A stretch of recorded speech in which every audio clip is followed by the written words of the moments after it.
है बेटा, अभी तक हमने पढ़ा है कि शब्द रूप और धातु रूप का कॉम्बिनेशन कैसे होता है, उनको वाक्य के अंदर हम कैसे जोड़ते हैं। एक वचन का वाक्य होता है तो एक वचन की क्रिया, द्विवचन का वाक्य होता है तो द्विवचन की क्रिया, और बहुवचन का वाक्य होता है तो बहुवचन की क्रिया लगती है। ये अभी हमने देखा। अब हम आज देखेंगे कि हमने प्रथम पुरुष का पूरा प्रयोग करके देख लिया था। एक वचन के लिए ती वाक्य में अंतर आता है, अब वाक्य के अंत में ती लगेगा। द्विवचन के वाक्य में वाक्य के अंत में तह लगेगा, बहुवचन के वाक्य में वाक्य के अंत में अंति लगेगा। लेकिन अब हम आज पढ़ेंगे मध्यम पुरुष। मध्यम पुरुष में जिस तरह से ती का अंति होता है उसी तरह से मध्यम पुरुष में सी थ जो मध्यम पुरुष का मतलब ही यह है कि तुम का मतलब होता है, संस्कृत में तुम शब्द के लिए युष्मत शब्द का शब्द रूप का प्रयोग किया गया है। युष्मत यानी तुम, युष्मत मूल शब्द है। मूल शब्द हमेशा पूछा जाता है तो युष्मत, और वैसे जब चलाया जाता है तब वो इस प्रकार चलता है, त्वम युवाम यूयम, त्वम युवाम युष्मान, त्वया युवाभ्याम युष्माभिः, तुभ्यम युवाभ्याम युष्माभ्याम, त्वत् युवाभ्याम युष्मत्, तव युवयोः युष्माकं, त्वयि युवयोः युष्मासु।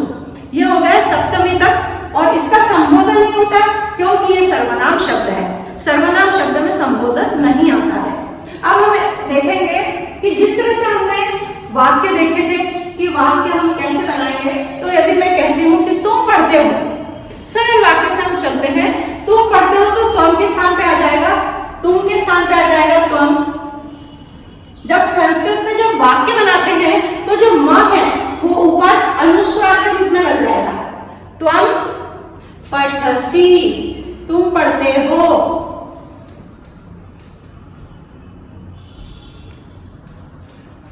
तुम खाते हो, त्वम खादसि। सी वैसा का वैसे ही रहेगा, लेकिन इसके आगे धातु लग जाएगी खाद। तुम खाते हो, तुम पढ़ते हो, त्वम पठसि। तुम ले जाते हो, तुम पुस्तक ले जाते हो, त्वम पुस्तकं नयसि। तुम पुस्तक ले जाते हो, त्वम पुस्तकं नयसि। तुम पुस्तक लाते हो, त्वम पुस्तकं आनयसि। तुम पुस्तक लाते हो। तुम मंदिर जाते हो, त्वम देवालयं गच्छसि। त्वम देवालयं हो। तुम मंदिर से आते हो, त्वम देवालयं आगच्छसि। तुम मंदिर से आते हो। तुम हंसते हो, त्वम हंससि। तुम बोलते हो, तुम बहुत मीठा बोलते हो, त्वम अति मधुरं वदसि। तुम बहुत मीठा बोलते हो। तो इतना समझ में आया बेटा कि त्वम के साथ सी लगेगा। त्वम कर्ता है हमारा, कर्ता का एक वचन है त्वम, तो तुम के साथ सी लगेगा। ये बैठा लीजिए अपने दिमाग में अच्छी तरह से, क्योंकि ये चीज हमें 10th बोर्ड में भी पूछे जाते हैं। 10th बोर्ड में एक क्वेश्चन ऐसा आता है कि वाक्यों को शुद्ध कीजिए। वहां पर हमें अशुद्ध वाक्य दिया रहेगा, अहम पठामी के जगह अहम पठसी लिखा रहेगा, तो वहां आपको वाक्य ठीक करना है अहम पठामी। तो सी के ये प्रयोग आना चाहिए कि तुम के साथ सी, अहम के साथ मी, और राम के साथ ती लगेगा। राम के साथ हमेशा एक वर्ग, यदि कोई नाम है तो नाम के साथ ती लगेगा, चाहे वो लड़की का नाम हो, चाहे वो लड़के का नाम हो, चाहे वो सर्वनाम में सह हो, चाहे सा हो। सह लड़के के लिए और सा लड़की के लिए। तो लड़की के लिए और लड़के के लिए, तो इस तरह से 4 शब्द रूपों में ती शब्द का प्रयोग होगा। पुल्लिंग, स्त्रीलिंग, नपुंसकलिंग, ये तो 3 लिंग होगा। उसके अलावा फिर यहाँ पे ये देखना है कि किस तरह से तीनों लिंगों में, यदि पुल्लिंग वाक्य है तो 3, स्त्रीलिंग वाक्य है तो 3, नपुंसकलिंग वाक्य है तो भी 3। यदि सर्वनाम है तो सहति, सह पठति, सह लिखति, सह खादति, सह धावति, वह दौड़ती है ना। और यदि मैंने कह दिया कि तुम पढ़ते हो, तो तुम जहां आया वहां पे युष्मत शब्द लगेगा, और युष्मत के साथ तुम के साथ सी एक वचन के साथ सी। तुम पढ़ते हो, तुम लिखते हो, तुम खाते हो, तुम पठसी, तुम देवालयम गच्छसि, तुम जलम पिबसि, तुम जल पीते हो, है ना बेटा। तो ये एक वचन आपको अच्छी तरह समझ में आ गया। उसी तरह से अब हम द्विवचन समझेंगे।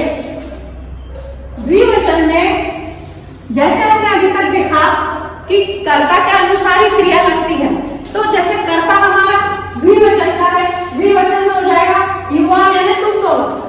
तो हम कहेंगे तुम दोनों पढ़ते हो, युवा पठः।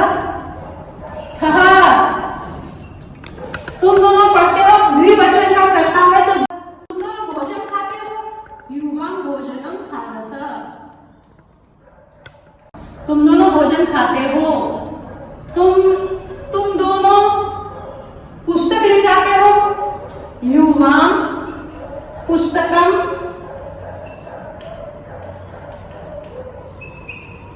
तुम दोनों पुस्तक ले जाते हो, युवा पुस्तकम नयथः। अब निर्णय धातु है, जो ब्रैकेट वाली धातु होती है वो चलती है बेटा। तो नयति नयतः नयन्ति, नयसि नयथः नयथ, नयामि नयामः नयामि। तो नया यानी ले जाना, तो तुम दोनों ले जाते हो। यदि था से पता चलता है कि तुम दोनों ले जाते हो। संस्कृत में केवल एक शब्द ऐसा आ गया कि उससे हमें समझ में आ रहा है कि ये क्रिया मध्यम पुरुष के द्विवचन की क्रिया है। ये बात समझ में आ गई अच्छी तरह से। द्विवचन अच्छी तरह समझ में आया, बहुवचन समझा, ठीक है। बहुवचन में उसी प्रकार जो करता है हमारा युष्मत, उसका बहुवचन आ जाएगा, है ना। तो हम युवाम यूयम, तो तुम दोनों, तुम सब, है ना। अब जिस तरह से मैंने आपको ये बताया कि त्वम यानी तुमने, त्वाम यानी तुमको, त्वया यानी तुमने, तुमसे, तुमके द्वारा, तुम्हारे द्वारा, तुभ्यम तुम्हारे लिए, चतुर्थी का चिन्ह होता है के लिए, तो तुम्हारे लिए। त्वत का मतलब होता है से विच्छेद है, तो त्वत यानी तुमसे। षष्ठी का मतलब होता है तव यानी तुम्हारा। अब यहाँ पे काके की नहीं लगेगा, काके की शब्द कैसे लगेगा, उसका। यदि हम षष्ठी में बोलते सर्वनाम शब्द, तो यह होता उसका, उसके, उसकी। लेकिन यहाँ पे यह अस्मत् और युष्मत् शब्द में मध्यम पुरुष में यह ऐसा हो जाता है तुम्हारा, तुम्हारे, तुम्हारी। राग रे भी लगेगा यहाँ पे। आगे बात समझ में। उसी तरह से त्वयि यानी तुम पर या तुम में, दोनों सब समझ में आए। ये चीज हमने समझ ली अच्छी तरह से। ये दिमाग में हमारे अच्छी तरह से कारक चिन्ह समझने चाहिए कि कौन से कारक चिन्ह कहाँ लगेगा। अब हम देखते हैं बहुवचन का वाक्य, यूयम तुम सब पढ़ते हो, यूयम पठत। संस्कृत में जब वाक्य लिखते हैं तो ये म हलंत बिंदी अनुस्वार के रूप में लग जाएगा, यूयम पठत। अब यदि यहाँ पे वाक्य शुद्ध करने के लिए आता है तो इस तरह से गलती लगाई जाती है। यूयम पठत कर दिया तो था तो द्विवचन की क्रिया है, ये आपका गलत हो जाएगा। यदि आपने यहाँ पे बिंदी लगा दी तो ये गलत हो जाएगा, क्योंकि बहुवचन में है था, केवल बिंदी नहीं लगेगी, अनुस्वार विसर्ग नहीं लगेगा यहाँ पे। यूयम पठत तुम सब पढ़ते हो, तुम सब पुस्तक पढ़ते हो, यूयम पुस्तकम पठत, यूयम पुस्तकम पठत। तुम सब पुस्तक पढ़ते हो, तुम सब हंसते हो, यूयम हसता। तुम सब बोलते हो, तुम सब मीठा बोलते हो, यूयम मधुरम वदता। तुम सब आते हो, यूयम तुम सब पाठशाला आते हो, यूयम पाठशाला आगच्छतः। यूयम पाठशाला आगच्छतः, तुम सब पाठशाला आते हो। तुम सब पुस्तकें ले जाते हो, यूयम पुस्तकानि ले जाते हो, नयथ। अब यहाँ पे पुस्तकानि क्यों लगा, बहुवचन क्यों कहा? क्योंकि तुम सब बहुवचन और तुम सब पुस्तकें ले जा रहे हो, तो यूयम पुस्तकानि नयथ, ये याद रखना है हम लोगों को। तो यदि हमने ये याद कर लिया कि त्वम के साथ सी, युवम के साथ थ और यूयम के साथ थ लगेगा, तो हमने 6th क्लास फर्स्ट डिवीजन में पास कर लिया। Very good. हमने पढ़ा प्रथम पुरुष, मध्यम पुरुष और अब हम पढ़ेंगे उत्तम पुरुष। उत्तम पुरुष का मतलब होता है मैं, एक वचन में मैं, हम दोनों और हम सब। अब यहाँ पे जिस तरह से हमने युष्मत का शब्द रूप देखा था, उसी तरह हम अस्मत् का शब्द रूप देखेंगे। तो अस्मत् के लिए अस्मत् यानी मैं, अस्मत् यानी मैं, तो अहम यानी मैं, आवाम यानी हम दोनों, वयम यानी हम सब, माम यानी हमको, मुझको, हम दोनों को, हम सबको, मया आवाभ्याम अस्माभिः, तो तृतीया का चिन्ह में से के द्वारा, तो मैंने, मुझसे या मेरे द्वारा, हम दोनों ने, हम दोनों से या हम दोनों के द्वारा, हम सब ने, हम सब से या हम सब के द्वारा। इसी तरह चतुर्थी का चिन्ह के लिए तो हो जाएगा मेरे लिए, हम दोनों के लिए और हम सब के लिए। इसी तरह से चिन्ह है पंचमी का से, मत यानी से, मुझसे, हम दोनों से और हम सब से। इसी तरह षष्ठी का चिन्ह है काके की, तो काके की में हो जाएगा मम यानी मेरा, हम दोनों का और हम सब का। ठीक है बेटा, मेरा, मेरा, मेरे, मेरी, यह शब्द आएगा यहाँ पे। और सप्तमी में हो जाएगा मुझ में या मुझ पर, हम दोनों में या हम दोनों पर, हम सब में या हम सब पर। अब यहाँ पे ध्यान से देखिए कि यदि एक वचन का हमारा शब्द वचन अस्मत् यानी मैं, तो कर्ता हमारा यदि मैं है, एक वचन का है, तो यहाँ पे क्रिया हमारी उत्तम पुरुष की लगेगी। उत्तम पुरुष, प्रथम पुरुष, मध्यम पुरुष, उत्तम पुरुष। तो उत्तम पुरुष यानी मैं,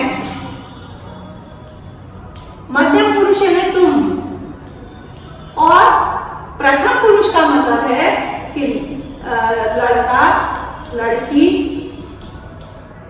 का, लड़का, लड़की, और वह स्त्रीलिंग और वह पुल्लिंग। तो चार के साथ यहाँ पे ती आएगा, त्वम के साथ सी आएगा और अहम के साथ मी, आमी। आमी जो शब्द है अ हट जाएगा, आमी, आवह, आमह लिखा है, लेकिन ये अ धातु में लग जाएगा, धातु में आ की मात्रा लग जाएगी। जैसे पठ है तो पठामी, ठ में आ की मात्रा लग जाएगी। खाद है तो खादामी, वद है तो वदामी, हस है तो हसामी, मैं हंसता हूँ। मी लग गया मतलब मैं इनडायरेक्ट हो गया। यदि मैं केवल कहती हूँ कि खादामी, तो मैं खाती हूँ, पीवामी, मैं पीती हूँ, तो ये मैं यहाँ पे साइलेंट हो गया। लेकिन जब हम वाक्य लिखते हैं कि मैं पढ़ती हूँ, तो मैं अहम पठामी, अहम पठामी, मैं पढ़ती हूँ, मैं पुस्तक पढ़ रही हूँ, अहम पुस्तकम पठामी, अहम पुस्तकम पठामी।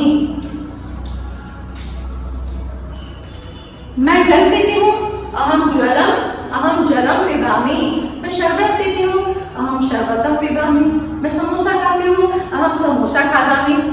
मी लगेगा, बस अहम के साथ मी का ध्यान रखना है कि अहम के साथ आमी लगेगा। आमी, ये आ तो नहीं दिखाई दे रहा है यहाँ पे किसी को, लेकिन पठ में जब हम ठ में आ की मात्रा जोड़ते हैं, ठ हलंत प्लस आ इज इक्वल टू ठा। ये संधियों में भी हमें इस चीज का बहुत ध्यान रखना है, क्योंकि कोई भी व्यंजन बिना स्वर के पूरा व्यंजन नहीं बनता है। जब तक कि उसमें कोई स्वर नहीं जुड़े, स्वर किसको कहते हैं? मात्राओं को कहते हैं। मात्राएं 11 होती है, अ आ इ उ ए ऐ ओ औ तक मात्राएं होती है। और अंग जो होता है वो अनुस्वार होता है। अनुस्वार अर्थात बिंदी लग जाना, यह अनुस्वार लग गया। और विसर्ग होता है अह। तो ये इस तरह से 11 मात्राएं होती है, 11 स्वर होते हैं और 33 व्यंजन होते हैं। क ख ग घ न, ये 5 है। तो वर्ग का पहला वर्ण जो होता है वो वर्ग का हीरो होता है, क वर्ण, का वर्ग कहते हैं उसको। तो पहला जो शब्द है वो हीरो हो जाता है। तो उस वर्ग को उस हीरो के नाम से जाना जाता है। क वर्ग, च वर्ग, ट वर्ग, ट वर्ग, प वर्ग, है ना। और जो ऊष्म स्वर है य ल व श श श, ये सारे ऊष्म स्वर हैं, इसलिए 4-4 शब्दों में 4-4 लाइन में आते हैं। तो क से ह तक 33 व्यंजन होते हैं, 33, समझ में आया। और ये जो 33 व्यंजन होते हैं ये बिना स्वरों के नहीं बोले जाते, इसलिए ठ हलंत प्लस आ, पठामी, हम पठामी। तो ये जो शब्द है हलंत, जब हम इसमें ये प्रत्यय लगाते हैं तब इसमें से ये हलंत हट जाता है। यदि आपने पठामी लिखा है या हलंत लगा तो ये आपका 0 नंबर हो जाएगा। तो संस्कृत में हलंत भी लगाओ तो सोच समझ के लगाओ कि कहाँ लग रहा है और कहाँ नहीं लग रहा है। इसलिए यदि हलंत हट गया तो हमारा सेंटेंस राइट है। अहम पठामी, अहम पुस्तकम पठामी, अहम जलम पिबामी, अहम हसामी, है ना। अहम क्रुद्धामी, मैं गुस्से में हूं। अहम वदामी, अहम मधुरम वदामी, अहम मधुरम गायामी, मैं मीठा करती हूँ, है ना। तो ये आपको समझ में आया कि एक वचन के साथ एक वचन की क्रिया लगेगी। अब हम उसी तरह से द्विवचन के शब्द को लिखेंगे कि आवाम यानी हम दोनों होता है। आवाम हम दोनों पढ़ते हैं, आवाम पठावह, यहाँ पे आवाम आ जाएगा, हम दोनों, आवाम पठावह, हम दोनों पढ़ते हैं। हम दोनों पुस्तक पढ़ते हैं, आवाम पुस्तकम पठावह, यहाँ पे वह लग जाएगा तो हम दोनों हो गए। यदि यहाँ पे मैंने केवल ये बोला है कि हसावह, तो हसावह में यहाँ पे आवाम शब्द जो है वो साइलेंट हो गया, हम दोनों हंस रहे हैं, आवाम हसावह। यदि केवल हसावह बोला तो भी हमें समझ में आना चाहिए कि हम दोनों हंस रहे हैं। आ गई बात समझ में? तो ये आपको सेंटेंस समझ में आया बेटा द्विवचन का। उसी तरह से अब बहुवचन का हम सेंटेंस देखते हैं। वयम, वयम यानी वयम के साथ मह लग जाएगा, वयम पठामः, हम सब पढ़ते हैं, हम सब लिखते हैं, वयम लिखावः, हम सब लेख लिखते हैं, वयम लेखम लिखामः,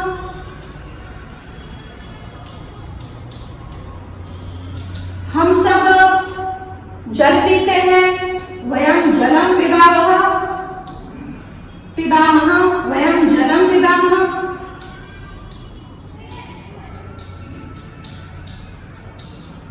चलो ये सबको समझ में आया। बहुवचन, एक वचन, बहुवचन, और एक वचन, द्विवचन और बहुवचन। तो एक वचन के साथ मी अस्मद में, और द्विवचन में वह, आवह, आ साइलेंट है, यहाँ पे आ नहीं दिखाई देगा, यहाँ आ नहीं दिखाई देगा। धातु में ही हमने यदि आ की मात्रा लगाई है तो वो पूर्ण व्यंजन बन जाएगा। ये बात समझ में आई बेटा सबको पीछे तक? चलो बेटा आज आप लोगों को ये अच्छी तरह समझ में आया कि हमने एक वचन और द्विवचन बहुवचन का प्रयोग करता और क्रिया के साथ कैसे जोड़ा। आप लोगों को सबको समझ में आया अच्छी तरह से? चलिए आज हम अपना पाठ यहीं समाप्त करते हैं, और यही चीजें मैं आपको हिंदी में भी और अच्छी तरह से समझाऊंगी। थैंक यू, धन्यवाद।